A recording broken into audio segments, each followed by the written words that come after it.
राष्ट्रीय तपास यंत्रणेने बुधवारी मध्यरात्री छापा टाकून छायानगरातील एका 35 वर्षीय युवकाला ताब्यात घेतलंय। या कारवाईने अमरावती शहरात एकच खळबळ उडाली आहे। पाकिस्तानमधील एका संघटनेच्या संपर्कात हा युवक असल्याचा संशय पथकाला आहे। या घटनेने सर्वांच्याच भुवया उंचावल्या आहेत। राष्ट्रीय तपास यंत्रणांचं पथक गेल्या 15 दिवसांपासून अमरावती शहरातील छायानगर परिसरात राहणाऱ्या युवकाच्या मागावर होतं। त्याच्या प्रत्येक हालचालीवर लक्ष देऊन होतं अशी सूत्रांकडून माहिती समोर येत आहे।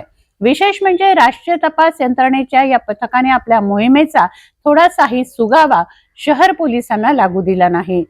एनआय म्हणजेच राष्ट्रीय तपास यंत्रणेच्या टीमने बुधवारी मध्यरात्री छापा टाकून छायानगरातील एका 35 वर्षीय युवकाला ताब्यात घेतलाय। गुरुवारी सकाळी युवकाला राजापेठ पोलीस स्टेशनमध्ये आणून त्याची तासनतास कसून चौकशी सुरू केली आहे। एका खोलीत राष्ट्रीय तपास पथकाचे अधिकारी चौकशी करतायत। येथे कोणत्याही ठाण्याच्या स्थानिक पोलिसांना प्रवेश दिला गेला नाहीये।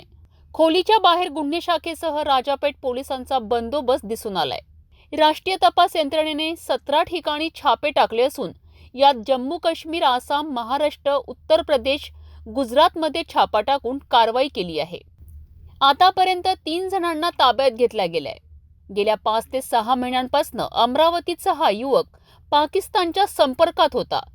त्याला पाकिस्तानमधून फोन कॉल सुरू होते अशी माहिती सुद्धा सूत्राकडून मिळाली आहे। या चौकशीत त्या युवकाकडनं कोणकोणती खळबळजनक माहिती समोर येणार आहे याकडे आता सर्वांचे लक्ष लागले आहे।